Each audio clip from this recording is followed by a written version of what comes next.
தன்னுடைய சிந்தனையால் செயல்பாட்டால் அனைவரையும் சொக்க வைக்கும் உலகத்துக்கே லைட் கொடுக்கக்கூடிய சிம்ம ராசி நேர்களுக்கு சொல்லும் போது எப்படி இருக்கு பாத்தீங்களா, அழுத்தம் திருத்தமா.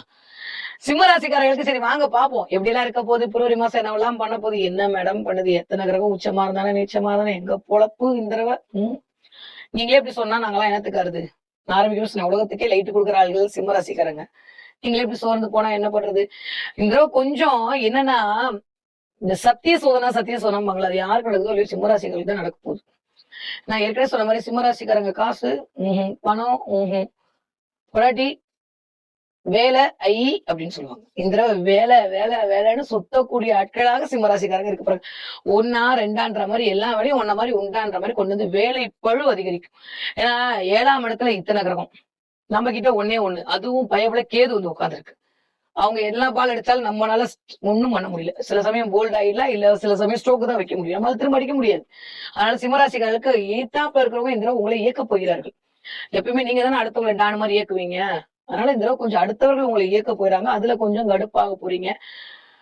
சரி வாங்க பாக்கல. இதுக்கு ஆரம்பிக்கும் போதே உங்களுக்கு நான் இப்படி எல்லாம் சொல்லிட்டு நானும் தேடி தேடி பாக்குற சிம்மராசிகளுக்கு ஏதாவது ஒரு நல்ல வார்த்தை சொல்லிடலாமா அப்படின்னு. கொஞ்சம் கோவத்தை கம்மி பண்ணிக்கணும், டென்ஷன் ஆகக்கூடாது, அடுத்தவங்க மேல அப்படி கடிச்சு கொதிரலாமன்ற மாதிரி கோவம் வரும். 4ஆம் இடத்துல இருந்தாலும் பரவாயில்ல, 7ஆம் இடத்துல இத்தனை கிரகம், அதுவும் பக்கத்து வீட்டுக்காரன் ஏத்து வீட்டுக்காரன் எல்லாரும் சேர்ந்து போய் 7ஆம் இடத்துல உட்கார்ந்து வைக்கிறாரு. நம்ம ஓடுற மாதிரி எல்லாரும் ஓடணும்னு நினைச்சா எப்படி முடியும் பாஸ்? கொஞ்சம் ஏன்னா தலைக்கு மேல வரை கேது உட்காந்து திடீர்னு எனக்கு இது எதுவுமே வேணாம் அப்படின்னு தூக்கி போட்டு போக வைப்பாரு. இல்ல எல்லாமே ஏன் இவ்வளவு ஸ்லோவா நடக்குது, ஏன் இவ்வளவு தடையா நடக்குது, ஏன் எனக்கு மட்டும் நடக்குதுன்ற மாதிரியான ஒரு கேள்வியை டெய்லி கேட்க வைப்பாரு. இப்போ வரைக்கும் சிம்மராசிக்காரங்களுக்கு அதான் நடந்துட்டு இருக்கு. ஒரு 3 மாசம் அப்படிதான் நீடிக்கும். நான் எதுக்கு போய் சொல்லி உங்களை வந்து இப்படி ஏமாத்தி ஆனா அந்த பாவத்தை வேற எதுக்கு நல்லா பிராக்டிகலா புரிஞ்சுக்கோங்க. சிம்மராசிக்காரங்க ஒரு தடவை சொல்லிட்டா போதும், பிராக்டிகலா புரிஞ்சுக்கோ. ஓகே மேடம், இந்த ஓகே உண்மையை சொல்லணும்னா உங்களுக்கு மட்டும் சுகர் கோட்லாம் சொல்லாம உள்ளதை உள்ளபடி சொல்லிடுறேன் சரியா? 7ஆம் இடத்துல இத்தனை கிரகம், ரைட்டா தப்பா எனக்கு தெரியாது. உங்களுடைய சுயஜாதகத்துல ராகு எப்படி இருக்கானோ அதை பொறுத்து அது ரைட்டாகவோ தப்பாகவோ இயங்க போகிறது. நிறைய சிம்ம ராசிக்காரர்களுக்கு இந்த தடவை ஸ்பௌஸ் மூலமா ஒரு ஆதாயம் கிடைக்கும், இல்ல ஸ்பௌஸ் மூலமா ஒரு செலவு வரும். ரெண்டுல ஏதோ ஒண்ணு நடக்கும். 7ஆம் இடம் மற்றவர்கள் மூலமாக ஒரு ஆதாயம் கிடைக்கும், இல்ல மற்றவர்கள் மூலமாக சில இழப்புகளை சந்திக்க நேரிடலாம். அது உங்களுடைய ஜனகால ஜாதகத்தில் ராகு எங்க இருக்கிறார் என்பதை பொறுத்து நிகழ காத்திருக்கிறது. குருவோட பார்வையில இருக்கிறனால என்னதான் அடுத்தவங்க உங்களை டார்ச்சர் பண்ணாலுமே எப்பயுமே சிங்கிள் தாண்டான்ற மாதிரி வந்து நின்று சில அப்படி சினாரியோவை காட்டுவீங்க. நீங்க நிக்கிற தோரணையில அடுத்தவங்க எல்லாம் அடங்கிடுவாங்க, அது வேற விஷயம். இருந்தாலும் வேலை கொஞ்சம் டிலே ஆகிட்டே இருக்கும். நிறைய பேருக்கு குலதெய்வம் போயிட்டு வரணும்னு தோணும், விட்டுட்டு எங்கேயாவது ஓடி இல்லாமான்ற மாதிரி எண்ணம்லாம் உருவாகும். நீங்க ஓடிட்டீங்கன்னா அப்புறம் யார் வேலை பாக்குறது? இருக்கிற எல்லாத்தையும் கட்டி காப்பாற்றக்கூடிய ஆளே நீங்க தான். நீங்க இப்படி பண்ணலாமா? இந்த கொஞ்சம் அப்படிதான் இருக்க போகுது. தூக்கத்துல ஒரு டிஸ்டர்ப், ஹெல்த் தயவு செஞ்சு மக்களே சிம்மராசிக்காரங்க யாரா இருந்தாலும் சரி, ஊருக்கு உழைச்சதெல்லாம் போதும், முதல்ல உங்க உடம்ப பாத்துக்கோங்க. உங்களை நம்பிதான் குடும்பம் இருக்கு. நான் திரும்ப 2 மாசமா சொல்லிட்டே இருக்கேன். இந்த மாதம் ரொம்ப ரொம்ப ரொம்ப கவனம். 7ஆம் இடத்துல போய் ராகு அமர்ந்ததுன்ற ஒன்னா உங்களுக்கு உடம்பு முடியாம போறது, இல்ல உங்களுடைய துணை அல்லது துணைவியாருக்கு உடம்பு முடியாம போறது, இதெல்லாம் நடக்கும். இல்ல நம்ம நேரம் நம்ம கூட இருக்கிறவன் வேலையை விட்டு போறது, இல்ல அவன் லீவு போட்டு போய் அவன் வேலையும் சேர்த்து நம்ம பாக்குறதுன்ற மாதிரி இந்த தடவை கொஞ்சம் சினாரியோ கிரியேட் ஆகும். கடைசி வரைக்கும் கேட்ட அந்த வல்முறையே இந்த மாதம் வந்து ஒரு 26 நாட்கள் நகரப்போகுது. ஏன் இவ்வளவு பீடிகை? நான் எப்பயுமே இவ்வளவு சொல்ல மாட்டேனே. என்ன மேடம் இவ்வளவு பீடிகைன்னா, இந்த தடவை ராசிநாதன் போய் ராகுவோட சேர போறாரு. எப்பயுமே இந்த சூரியனுக்கு ராகுக்கு ஆகாது. ஏன்னா சூரியனே நம்ம ஊருக்கே ரைட்டு கொடுக்குறோம், நம்மளே இந்த 2 நிமிஷம் ராகு போய் மூடி வச்சாரு. இப்போ இந்த மாதிரியான இருள் பிடித்திருக்கக்கூடிய தன்மையில எப்படி இருக்கும், இது நான் சூப்பரா இருக்கும்னு சொல்லி எப்படி சொல்றது, கொஞ்சம் கவனத்தோடு இருக்க வேண்டிய மாதமாகத்தான் இந்த மாதம் இருக்கிறது. அப்ப என்னதான் இருள் பிடிச்சாலும் ஒரே ஒரு லைட் என்ன, மீனாட்சி மட்டும்தான், வேற வழியே கிடையாது. அதனால இந்த தெய்வ வழிபாடு மட்டும்தான் உங்களுடைய கலக்கங்களை போக்கக்கூடிய வழிபாடாக அமைப்போகுது. பெருசா ரோட்ல போயிட்டே இருக்கும், 2 கிலோமீட்டர் கரடு முரடா இருக்குன்றதுக்காண்டி என்ன ஹைவே வராமையா போயிட போகுது? அதனால இந்த ஒரு மாசம் கொஞ்சம் அப்படிதான் இருக்க போகுது. அதுக்காண்டி அப்படியே சோர்ந்து போய் உட்காந்துட்டா இப்படி ஒரு 2 மாசமா அப்படிதான் இருக்கு இல்லையா? கண்டிப்பா ஹைவே வந்துடும், கவலைப்பட வேண்டாம். குரு வேற கொஞ்சம் அப்படியே வக்ரமாயி 10ஆம் இடத்தை இண்டிகேட் பண்ணி தொழில் அப்படியே ஆப்ப வச்சிட்டு இருக்காரு. பட் ஸ்டில் பிப்ரவரி மாதம் குரு வக்ர நிவர்த்தி அடைந்து விடுவார். அப்புறம் என்ன, 11ஆம் இடத்துல இருந்து உங்களுடைய 3ஆம் இடம், 7ஆம் இடம், 9ஆம் இடம், அப்படி பாக்குற பார்வை அடிக்கிற பால் எல்லாம் அப்படியே ஸ்டேடியத்தை தாண்டிதான் போகுது. சோ 15 தேதி 16 தேதிக்கு அப்புறம் சிம்மராசிக்காரங்களுக்கு ஒரு நிம்மதி பெருமூச்சு விட்டுக்கலாம். அப்படிதான் நான் நம்புறேன். ராகு வந்து உட்காருவாரு யாருக்கு தெரியும்? ராகு சேர்ந்து இப்ப பிடிக்க போறாரு. அப்ப உங்க ஜனகால ஜாதகத்துல ராகு எப்படி இருக்காருன்றத பொறுத்து நீங்க தூக்கி அடிக்கிற பால் சிக்ஸா போதா இல்ல அடுத்தவன் கேட்ச் பிடிக்க போறானான்னு டிசைட் ஆக போகுது. சரியா? இப்படியே பவுண்டரி பக்கத்துல ஒரு செக் இருக்கு. அதை மட்டும் ஞாபகம் வச்சுக்கோங்க. கோவப்பட்டு, அவசரப்பட்டு, ஆத்திரப்பட்டு, பட்டுன்னு சில விஷயத்தை மேற்கொள்ள வைத்து விடுவார் செவ்வாய். கவனமா இருக்கணும். ஏன்னா ஸ்ட்ராங்கா வர உட்காந்துருக்காரு. 23ஆம் தேதிக்கு செவ்வாய் ஸ்ட்ராங்கா இருக்கிறது ஓரளவுக்கு நல்லது. ஹெல்த் ரீதியா என்னதான் டயர்டா இருந்தாலும், ஏன்னா சிம்மராசிட்ட ரொம்ப பிடிச்ச விஷயம் என்ன தெரியுமா? முடியலன்னே சொல்ல மாட்டாங்க. ஆனா இந்த தடவை உங்களை முடியலன்னு சொல்ற மாதிரியான சினாரியோ தான் உருவாகும். நிறைய குலதெய்வத்துடைய ஆசி தேவைப்படக்கூடிய மாதமா இருக்கு. முடியும் அப்படின்னா ஒரு மஞ்சள் துணியில குலதெய்வத்துக்கு ஒரு காசை முடிஞ்சு வச்சிருங்க. டைம் இருந்தா கொண்டு போய் போட்டு வந்துருங்க. இல்ல நீங்க ஃபாரின்ல இருக்கேன், வெளியூர்ல இருக்கேன், வெளிமாநிலத்துல இருக்கேன்னா ஏதாவது ஒண்ணு குலதெய்வ படத்தை வச்சு தினம் காத்தால ஒரு நமஸ்காரம் பண்ணி ஒரு விபூதி வச்சுட்டு போயிட்டு வாங்க. உங்களுக்கு எப்பேற்பட்ட பிரச்சனை இருந்தும் உங்க குலம் காக்கும் தெய்வம் தான் உங்களை இப்ப காக்க போகுது. வேற எதுவுமே இல்ல. ராகுவை கண்ட்ரோல் பண்றதுக்கு குலதெய்வம் ஒண்ணுதான். அதுக்கப்புறம் தான் மத்ததெல்லாம். முருகப்பெருமான அருள் சூப்பரா இருக்கு. அதனால பெருசா கவலைப்பட்டுக்கிறதுக்குலாம் ஒண்ணுமே இல்ல. அதுவும் செவ்வாய் உச்சமாயி உட்கார்ந்துருக்காரு 9ஆம் வீட்டு அதிபதி உச்சமா வேற என்ன வேணும்?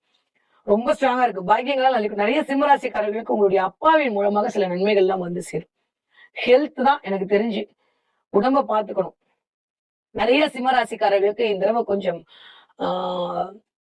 அடுத்தவங்க பண்ற விஷயத்துக்கு நீங்க சங்கடப்படுவீங்க. ஒருவேளை நேரங்காலம் சரியில்லை அப்படின்னா அடுத்தவங்களோட தப்புக்கு நம்ம பழி ஏத்துக்கிற மாதிரி வரும். அதுக்கு ஒரு கோவம் வரும். அதுக்கு ஒரு டென்ஷன் ஆகும். நான் தான் சொல்லிட்டேன் இந்த மாசம் இப்படிதான் இருக்க போகுது. அதனால முன்கூட்டி இதை ஆரம்பிக்கும் போது மைண்ட்ல பிக்ஸ் பண்ணி வச்சுக்கோங்க. பிப்ரவரி மாசம் கொஞ்சம் வேலை அதிகரிக்கும். அடுத்தவன் நம்மளுக்கு ஆப்பு வைக்க போறான். கொஞ்சம் கவனமா இருக்கணும் அப்படின்றது மட்டும் ஞாபகம் வச்சுக்கிட்டீங்கன்னா போதும். மத்தபடி எல்லாமே சூப்பரா இருக்கக்கூடிய மாதம். இது நெகட்டிவா. நான் நெகட்டிவா சொல்லி கூட பரவாயில்ல. நடக்காட்டி ரொம்ப சந்தோஷம். பாசிட்டிவா சொல்லி உங்களை ஏமாத்தி அப்புறம் நீங்க வருத்தப்பட வேணாம் பாருங்க. ஒருவேளை உங்க ஜனகால ஜாதகத்துல நல்லா இருக்கிற பட்சத்துல 7ஆம் இடம் சூப்பர். அடுத்தவர்கள் மூலமாக பெயர், புகழ், அந்தஸ்து எல்லாம் கிடைக்கும். உங்க வேலையை அடுத்தவங்க இழுத்து போட்டு செய்வாங்க. இது வரைக்கும் ஒரு இடத்துக்கு போய் சைன் வாங்கல அப்படின்னா இந்த தடவை போனோடனே உங்களுக்கு சைன் போட்டு கொடுத்துருவாங்க.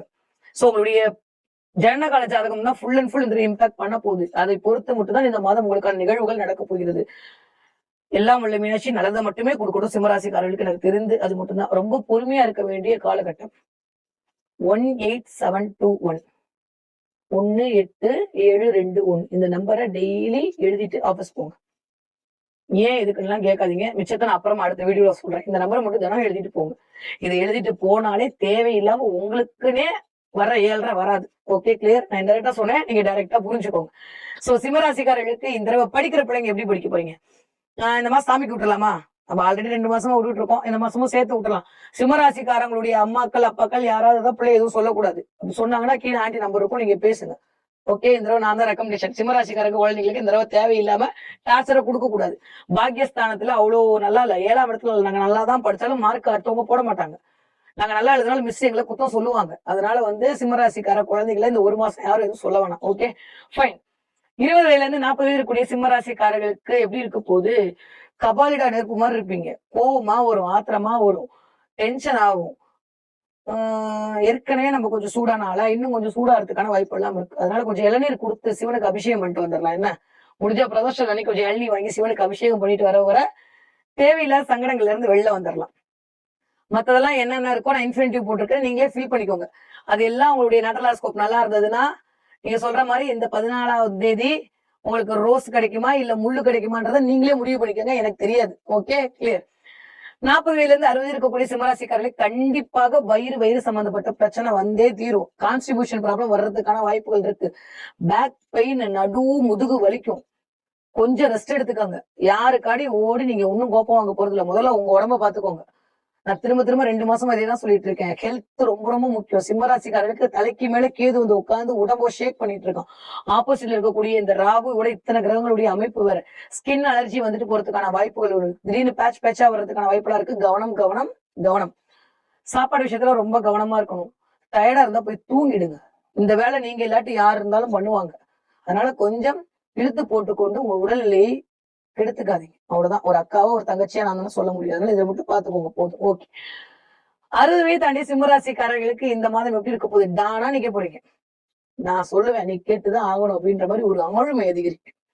ரொம்ப நாளுக்கு அப்புறம் உங்க பேச்சு எடுபடும். ஏன்னா இந்த வயது உத்தரவுக்கு எனக்குரிய தசாபதி ரொம்ப ஸ்ட்ராங்கா இருக்கு. அதனால நீங்க சொல்றதுதான் சட்டம். 60 வயசு தாண்டி சிம்மராசிக்காரங்க ரோல் பண்ணுவீங்க இந்த தடவை. என்ன விஷயமா இருந்தாலும் நீங்க தான் ப்ளே பண்ணுவீங்க. ரொம்ப நாளுக்கு அப்புறம் குலதெய்வத்துடைய ஆசி கிடைக்கும். தெய்வ கடாட்சம் கிடைக்கும். ஆப்போசிட்ல இருக்கவங்க உங்களுக்கு அடிபணிவார்கள். நீங்க சொல்ற பேச்சுக்கான ஒரு ஒரு திருத்தம் அப்படின்றது நடக்கும் இந்த தடவை. இதை மாத்து அப்படின்னா அதை மாத்துவாங்க. இது வேண்டாம் அப்படின்னா அது வேண்டாம் அப்படின்ற மாதிரி இருக்கும். வீடா இருந்தாலும் நடக்கும், நம்புங்க. இது வரைக்கும் கேட்காத பொண்டாட்டிலாம் உங்க பேச்சு கேட்பாங்க. இது வரைக்கும் நம்ம ரிட்டையர் ஆயிட்டேன், நான் அதாயிட்டேன், நான் மதிக்கல, அது இது எது ஒன்னாலும் இந்த மாசம் நீங்க சொன்னா எல்லாம் நடக்கும். அதனால நீங்க கவலையப்பட வேணாம், ஜாலியா இருக்கலாம் இந்த மாசம். சிம்மராசிக்காரர்களுக்கு இந்த பிறக்கவிருக்கக்கூடிய பிப்ரவரி மாதம் கவனத்தோடும் உடல் ஆரோக்கியத்தில் ஒரு எச்சரிக்கையோடும் விழிப்போடும் இருக்க வேண்டிய காலகட்டம். உங்களுடைய உடம்பு உங்களுடைய துணைவியாரோட உடம்ப கண்டிப்பாக பார்த்துக் கொள்ள வேண்டிய நேரமாக இருக்கு. கொஞ்சம் கேர்ஃபுல்லா இருக்கணும். Okay, fine. சிம்மராசிக்காரங்க என்ன பாப்பீங்கன்னா 2 விஷயம் பார்க்க போறீங்க. ஒண்ணு ஓனாய் பாப்பீங்க. நான் காட்டுக்கெல்லாம் போறேன்னு கேட்காங்க, உங்க கண்ணுல மட்டும் படும். உல்ஃப் அப்படின்ற வார்த்தையை கேட்கும் ஓனாய் பார்ப்பீர்கள். படும் பிரபஞ்சம் அனுப்பல, இல்லாட்டி எதுக்கு என்ன சொல்ல வைக்க போகுது. ஓனாய் பாத்தீங்கன்னா கூட இருக்கிற ஆள்கிட்ட ரொம்ப ரொம்ப கவனமா இருக்கணும். அவன் தான் சதி பண்ண போறான், அமைதி சின்சன் மாதிரி இருக்கணும்னு சொல்லக்கூடிய சமிக்கையாக இந்த ஓனாய் பார்ப்பது என்பது உங்களுக்கு காட்டப்படும். சில பேருக்கு வானவில் பார்ப்பீர்கள். வானவில் பாத்தீங்கன்னா அவ்வளவுதான், எதை பத்தியும் கவலைப்படாத, வாழ்க்கை வசந்தமாக போகுது, நான் இருக்கேன் உன் கூட, கலர்ஃபுல்லா மாறப்போகுது, ஒன்னும் ஒரி பண்ணாது அப்படின்னு சொல்லக்கூடிய பிரபஞ்ச சமிக்கையாக இந்த வானவில் பார்ப்பது இருக்க போகுது. டிபெண்ட்ஸ் அப்பா நீங்க ஓனாய் பார்க்க போறீங்களா இல்ல வானவில் பார்க்க போறீங்களான்றது உங்களுடைய விதியும் மேலர்களுடைய கதியும் தான் தீர்மானம் செய்யப்பட போகிறது. ஓகே, சோ எப்படி இருந்தாலும் சிம்மராசிக்காரர்களுக்கு இந்த தடவை கொஞ்சம் நிதானமே பிரதானமாக செயல்பட வேண்டிய மாதமாகத்தான் இந்த மாதம் இனிதே மலர காத்திருக்கிறது.